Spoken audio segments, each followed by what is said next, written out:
मुकद्दस यूहन्ना की इंजील उसका 20वां बाब 24वीं आयत से 29वीं आयत है। मगर उन 12 में से एक शख्स यानी तोमा, जिसे अतवाम कहते हैं, यीशु के आने के वक्त उनके साथ ना था। बस बाकी शागिर्द उससे कहने लगे कि हमने खुदावंद को देखा है। मगर उसने उनसे कहा, जब तक मैं उसके हाथों में मेखों के सुराख में ना देख लूं और मेखों के सुराखों में अपनी उंगली ना डाल लूं और अपना हाथ उसकी पसली में ना डालूं, हरगिज़ यकीन ना करूंगा। 8 रोज के बाद जब उसके शागिर्द फिर अंदर गए और तोमा उनके साथ था और दरवाजे बंद थे,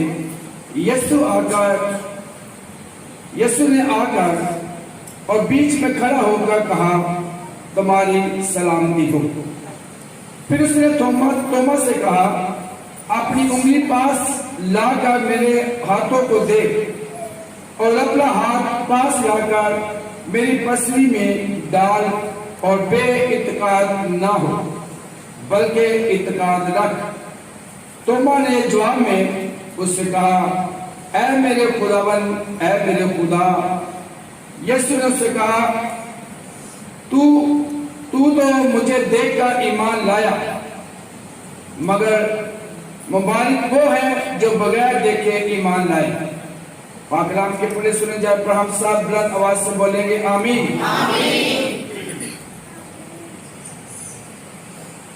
खुदा यीशु मसीह जब मुर्दों में से जी उठा तो ख़वातीन से फरिश्ते ने और यीशु ने बातें की और उसके बाद अम्माउस के रास्ते पर जो 2 शागिर्द जा रहे हैं, यीशु ने उनसे भी बातें की। और जब शाम का खाना खाया तो शागिर्दों दोनों ने पहचान लिया, तो वहां से यीशु गायब हो गया। और उसी शाम को जब 7 शागिर्द बैठे हुए हैं, यीशु उनके पास आया है और उनसे बातें की है और उन्होंने दिखाया है कि मैं मुर्दों में से जी उठा हूं। हालेलुया।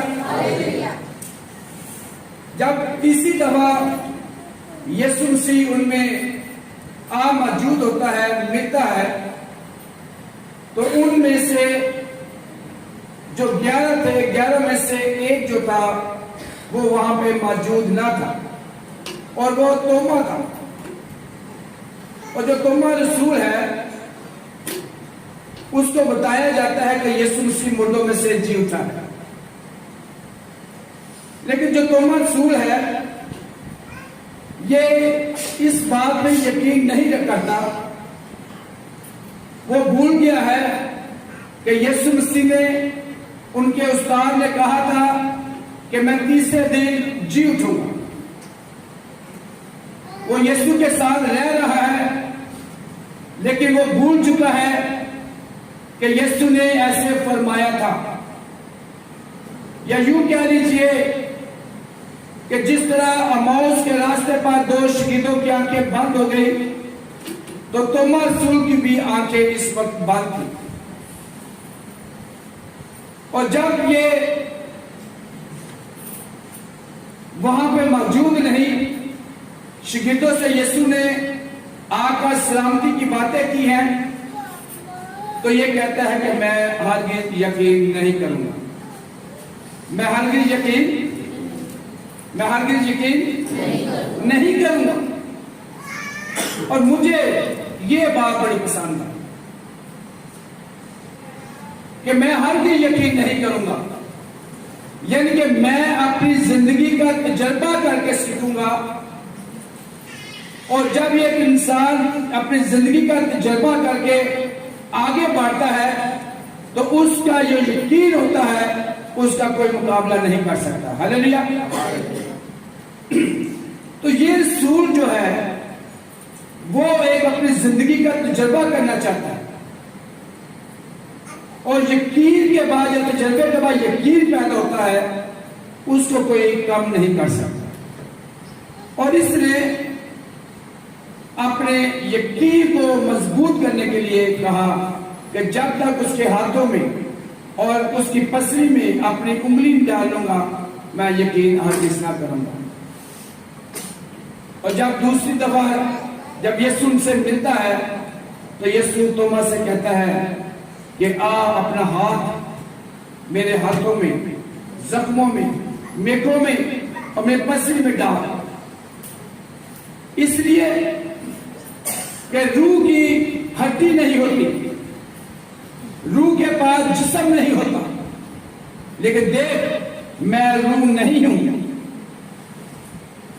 मैं यीशु तेरा खुदावंद हूं, मैं वही हूं जो एक जिस्मानी जिस्म मां के जरिए दुनिया में पैदा हुआ था, लेकर इस दुनिया में आया हूं और उसी जिस्म को मैं जलाली करके आसमान पर लेके जा रहा हूं।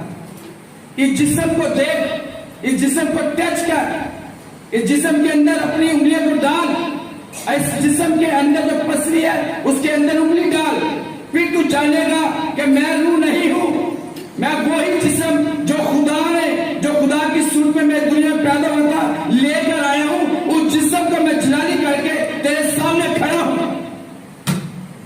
और जब तोमा ने उस जिस्म को देखा है, उस रूह को देखा है जो यीशु है, और उसने कहा ऐ मेरे खुदावन, ऐ मेरे खुदा, ऐ मेरे खुदावन, ऐ मेरे खुदावन, ऐ मेरे खुदावन, ऐ मेरे खुदा। अब उसकी जिंदगी का जो तजर्बा है वो अलग हो गया है। वो 3 से 3.5 साल जो यीशु मसीह के साथ उसने वक्त गुजारा है, मुनादी को देखा है, मौजूद को देखा है, खुदा की बादशाही के कलाम को सुना है, अब वो चेंज हो गया है। अब उसको वो कब्र पर जाने की जरूरत ना पड़ी, अब उसको रसूलों की बातों का यकीन करने की जरूरत ना पड़ी, अब उस औरतों की बातों का यकीन करने की जरूरत ना पड़ी, बल्कि अब उसका अपनी जिंदगी का एक नया तजुर्बा हो गया कि यीशु वाकई मुर्दों में से जी उठा। यीशु जो है वो मरा नहीं रहा, बल्कि वो मुर्दों में से जिंदा होकर उसी जिस्म को जो जिस्मानी तौर पर दुनिया में लिया था, उस जिस्म को जलाली तौर पर पैदा कर चुका है यीशु। अब ये उसकी जिंदगी का तजुर्बा हो गया, और इस तजर्बे के बाद उसका जो ईमान अंदर से मजबूत हो गया है। अब वो पहले से कई हिस्से रुपा की नेमतों में, रुपा की खिदमतों में, पाकरू की तस्वीरों में और पाकरू के फलों में पड़ने वाला है। और जब ईद पेंतीकोस्त के दिन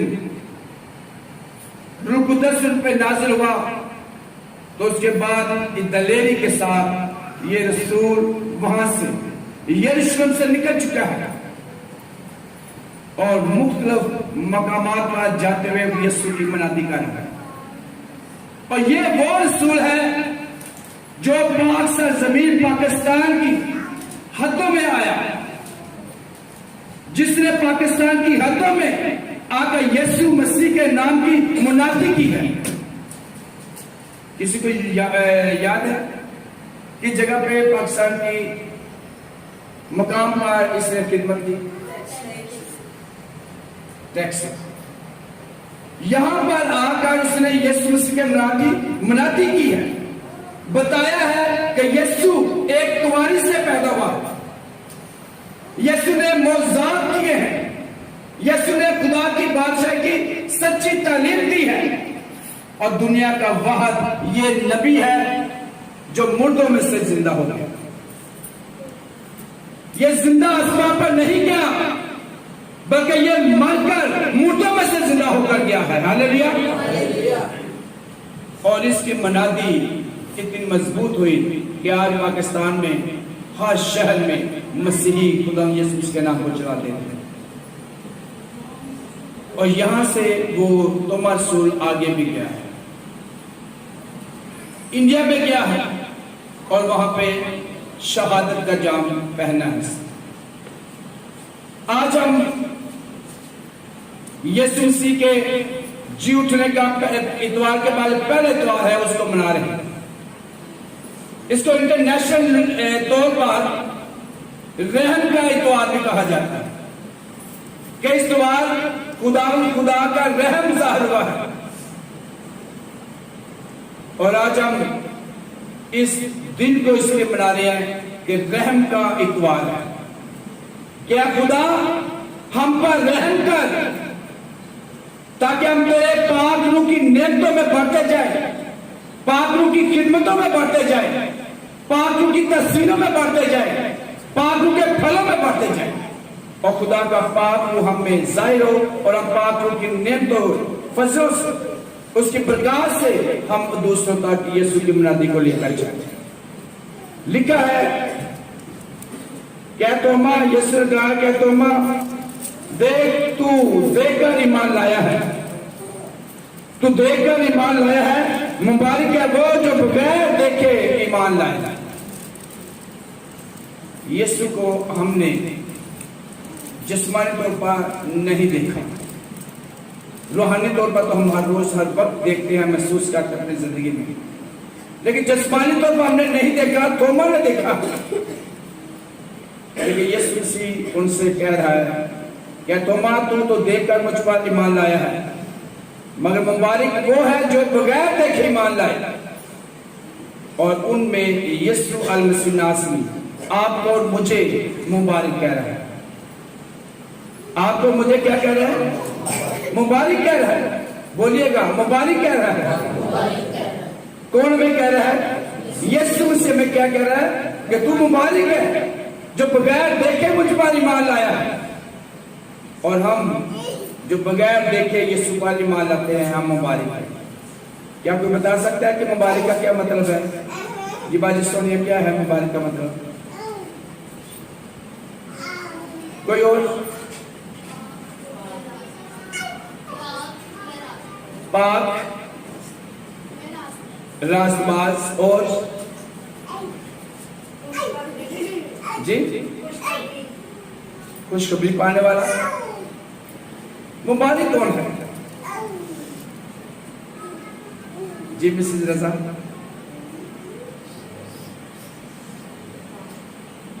ईमानदार। आपके सारे जवाब दुरुस्त हैं कि मुबारक वो है जो हम सब कहलाएंगे खुदा यीशु मसीह के फरमान के मुताबिक। मुबारक का मतलब है रास्तबाज, ईमानदार, उम्तुल मोमिनीन, जो खुदावंत पर ईमान रखते हैं वो मुबारक है। और वो जो यीशु मसीह पर ईमान ला चुके हैं, या जैसे हम हैं ला चुके हैं, हम क्या करेंगे? हमेशा की जिंदगी पाएंगे। खुदा यीशु मसीह फरमाते हैं कि वो जो मुझ पर ईमान, यहाँ पर पूरा हवाले है यूहन्ना की इंजील 11 बाब में। खुदा यीशु मसीह माता से फरमाते हैं कि क़यामत और जिंदगी मैं हूं, और जो मुझ पर ईमान लाएगा हलाक ना होगा बल्कि हमेशा की जिंदगी पाएगा। तो हम मुबारक है कि हम उसके रास्तबाज हैं, हम उसको मानने वाले हैं, और जो ईमान लाता है यीशु पर वो हलाक नहीं होगा बल्कि क्या करेगा? हमेशा की जिंदगी पाएगा। और जिंदगी पाने के लिए हमेशा की, अच्छा हमेशा की जिंदगी क्या होती है कोई बताएगा? बोले बोले। अब जिंदगी कभी ना खत्म होने वाली जिंदगी। और सैमुअल बोले जो कभी खत्म ना होने वाली जिंदगी, क्या मतलब? हमेशा की जिंदगी क्या मतलब? हमेशा की जिंदगी कौन सी है? जो आसमान पर होगी। जो आसमान पर होगी, यानी कि वो जिंदगी जब हम यीशु मसीह के वसीले से हमेशा में रहेंगे। वो है नया आसमान, नई ये जमीन जो होगी, नया यरूशलेम जो होगा, उसके अंदर जब हम जिंदगी बसर करेंगे वो हमेशा की जिंदगी। और हमेशा की जिंदगी तब ही होगी जब हम यीशु मसीह पर तवक्कुल करते हैं, ईमान रखते हैं, भरोसा करते हैं, और वो हमेशा की जिंदगी के हम वारिस होंगे। लेकिन ये हमेशा की जिंदगी जो आसमान पर हमारे मरने के बाद, या बाद ऐसे लोग हैं जो मुर्दों में से जी उठेंगे, या ऐसे लोग जिंदा वो आसमान पर उठाए जाएंगे, वो उस वक्त जो जिंदगी हमेशा की होगी, वो हमेशा की जिंदगी किनको मिलेगी? जो खुदा के कलाम पर अमल करते हैं, जो खुदा के कलाम पर अमल करते हैं। और खुदावन के कलाम पर अमल करने वाले हैं वो रासबाज। हम सब रासबाज हैं, लेकिन जब हम अमल करेंगे तब हम वो हमेशा की जिंदगी पाएंगे। हालेलुया। कोई ऐसी मिसाल दीजिए जिससे हम कह सके कि इसके वसीले से हमारी हमेशा की जिंदगी मिलेगी।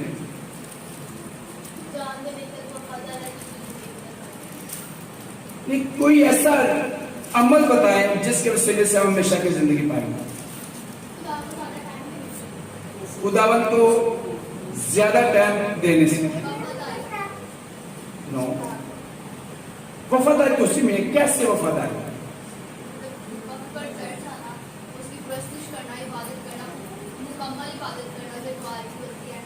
वक्त पर चर्च आना, एक वेरी गुड। आपने क्या बोला था? खुदा को ज्यादा टाइम देना और शुक्रगुजार की इबादत करना, झूठ ना बोलना, खुदा के कौन से हुक्म? खुदा के 10 अहकामात पर अमल करना। वो भाइयों को क्या हो गया आज? आज भाई का मोश है। हाँ जी, कौन से अमल है?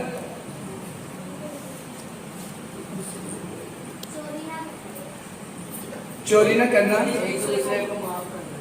दूसरों को माफ करना, दूसरों को मौका देना, झूठी गवाही न देना, या कि दूसरों को भी मौका देना। अच्छा जी, हाँ जी, आ लिया। एक दूसरे की लड़ाई झगड़ा हो जिसको माफ कर देना,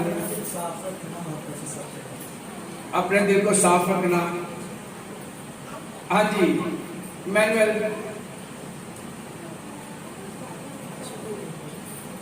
मुकद्दस मत्ती के लिए 25वें बाब में बहुत कुछ लिखा है।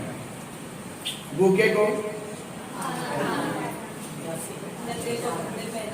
नंगे को कपड़े पहनाना, जो कैदी है उनके पास जाना, जो बीमार है उनकी इयादत के लिए जाना। और अच्छा, ये सारे काम मैं इसलिए आपसे निकलवाना चाह रहा हूं कि मैंने बोलने शायद आप सुन लेंगे लेकिन भूल भी जाएंगे, लेकिन जब आपके मुंह से आपने वो लफ्ज़ बोले हैं, अमाल बोले हैं, तो यकीनन आपको ज्यादा याद रखेंगे। Yes, hallelujah.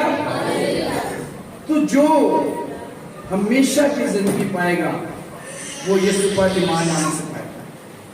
और यीशु पर जो ईमान लाना है, उसके यानी कि वफादारी करनी है, उसके अहकामात को मानना है। और वो कौन से अहकामात है जो आज हमने मतलब लोगों ने या आपने या मैंने बताया। हालेलुया। और ये अमाल करने से और बेशुमार है जो आपके दिल में भी है, जो आप नहीं बता सके। ये सब अमाल जब हम करेंगे तो इस अमाल के करने के जरिए हम कहेंगे कि हमने यीशु पर ईमान रखकर इसको अदा किया। जब ऐसा अदा करेंगे तो हम मुबारक हो जाएंगे और हम तोमर की तरह, मुकद्दस थॉमस की तरह जो है वो हम आगे काम खिदमत जो है वो आगे लेते जाएंगे। तोमर सिंह जो है वो यहाँ पाकिस्तान में पहुंचा। क्या हम यीशु पर ईमान जो ला चुके हैं, जो हम मुबारक हैं, हम रास्ता जो है, क्या आज के कलाम क्या या आज हम उन लोगों के पास जा सकते हैं जो कभी किसी चर्च में नहीं गए? मैं उनकी बात नहीं कह रहा जो आज प्रेजेंट है, उन्होंने आज लीव ली हुई है। क्या ली हुई है? आज फैमिली ने लीव ली है क्योंकि कोई काम था तो उन्होंने लीव ली है। मुझे बड़ा अच्छा लगा। पहली दफा उसने पर्सनल कहा कि हमें लीव चाहिए खुदा के कारणों से, तो मुझे बड़ा अच्छा लगा। लेकिन जो लोग बिल्कुल वो तो जो साल में एक दफा लीव ले ली है तो कोई बात नहीं। 52 संडे में से 51 को संडे आए हैं, एक लीव लिया, ठीक हो गया, मजबूरी हो गई। लेकिन जो लोग कभी चर्च नहीं जाते, क्या आप उनके पास जा सकते हैं? हमारा सफर यहाँ था वहां तक किसी घर में जाने के लिए सादे में भी दूर में ज्यादा 5 से 6 मिनट का सफर है। अगर दूसरी में भी जाऊं तो 5 से 6 मिनट का सफर है पैदल। तो क्या हम 5 से 6 मिनट पैदल किसी के घर में जाकर यीशु के कलाम की मुनादी दे सकते हैं? तोमा रसूल कहां से चला? यरूशलेम से चला है, पैदल चला है या घोड़ों पे चला है या कैसे सफर किया है? तूफान में, आंधी में, खुश्क रोडों पर, उस वक्त तो रोड भी शायद नहीं होंगे, पत्थरों के ऊपर, दलदल की जमीन में से, रेतली जमीन से होते हुए वो पाकिस्तान की हदूद में आए। तो क्या हम उन लोगों के पास जा सकते हैं जो मुबारक है, जो रास्तबाज है, जो यीशु के पाक लोग के खरीदे हुए हैं लेकिन वो भूल चुके हैं? कोई वादा कर सकता है कि मैं जाऊंगा या जाऊंगी, या कोई हाथ खड़ा कर सकता है? मुझे याद है जब आप लोगों ने कहा था कि मैं इंद्रियास बनकर किसको लाऊंगी या लाऊंगा पतरस को, और उनके वसीले से तादाद बढ़ी है, लेकिन कभी कभी पतरस फिर भाग जाते हैं। तो जो इंद्रियास थे वो लेकर दोबारा आइएगा। लेकिन आज क्या तोमा की तरह हम दूसरे लोगों के पास जा सकते हैं? कोई हाथ उठा सकते हैं?